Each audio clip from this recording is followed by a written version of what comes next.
साहब, अस्सलाम वालेकुम। मेरा नाम शान चौधरी है और मैं उर्दू पॉइंट से वाबस्ता हूँ। एक चीज तो आपने बहैसियत मेयर बिल्कुल क्लियर कर दी, एक कंफ्यूजन थी, जो एक शोर मचा हुआ था, काम नहीं होता, मसाइल हैं।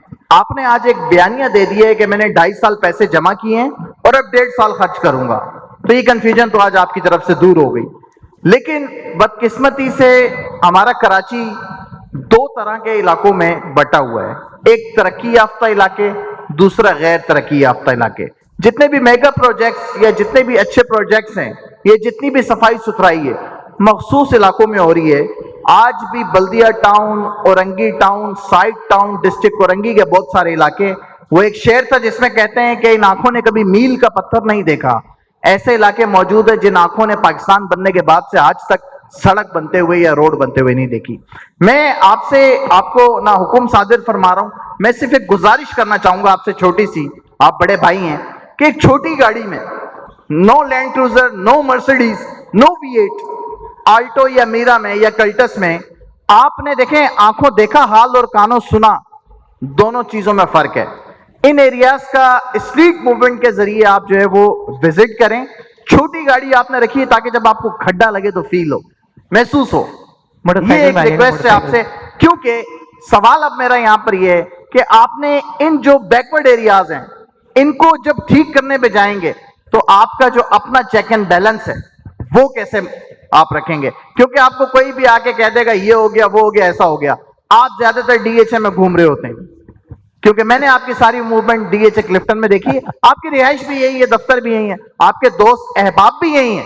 आपका बनता नहीं है कि अकेले आदमी इतना बड़ा कराची, लेकिन कोई ऐसी फिजिबिलिटी बनाई जाए कि आपको महसूस हो सके अपनी आंखों से, जब आप देखेंगे कचरे के पहाड़, हर 2 मिनट बाद एक खड्डा।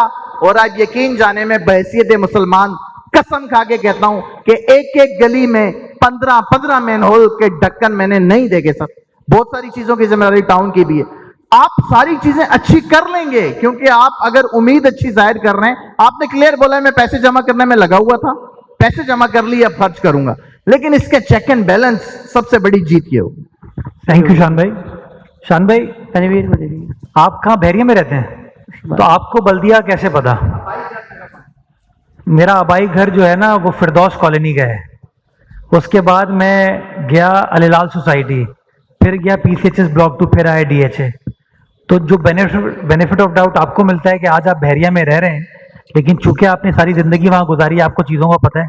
उसी तरीके से मैं भी शहर को उसी तरीके से जानता हूँ। 1C, G3, W11, X20, गुल कोच, गुलिस्तान कोच, सब पे सफ़र किया है, राइट? सो गाड़ी कौन सी है आपके पास? डन। तो ऐसा करते हैं ना शान भाई, आपकी मीरा में चलते मीरा जी के साथ। डन। अगले हफ्ते का टाइम तय करते हैं, जिस जगह आप कहोगे ना मैं वहां जाने को तैयार हूँ। मुझे इसमें कोई कबाहत नहीं है, अरे खड़े हो जाना है, कोई कबाहत नहीं है कि किस इलाके में कहाँ जाना है। मैं आम सा आदमी हूँ, ये ओहदे आने जाने वाली चीज़ है, बंदा वही होता है। कहीं बैठेंगे चाय वाय पियेंगे इंशाल्लाह। डन है, चाय पराठा आपके साथ, और आपको फिर मैं बल्दिया लेके चलूंगा और आपको दिखाऊंगा बल्दिया में मैं क्या काम कर रहा हूँ, कोरंगी में मैं क्या काम कर रहा हूँ, औरंगी में मैं क्या काम कर रहा हूँ। जो बिल्कुल गरीब मुतवस्सित तबके के इलाके ना, वहाँ चलें।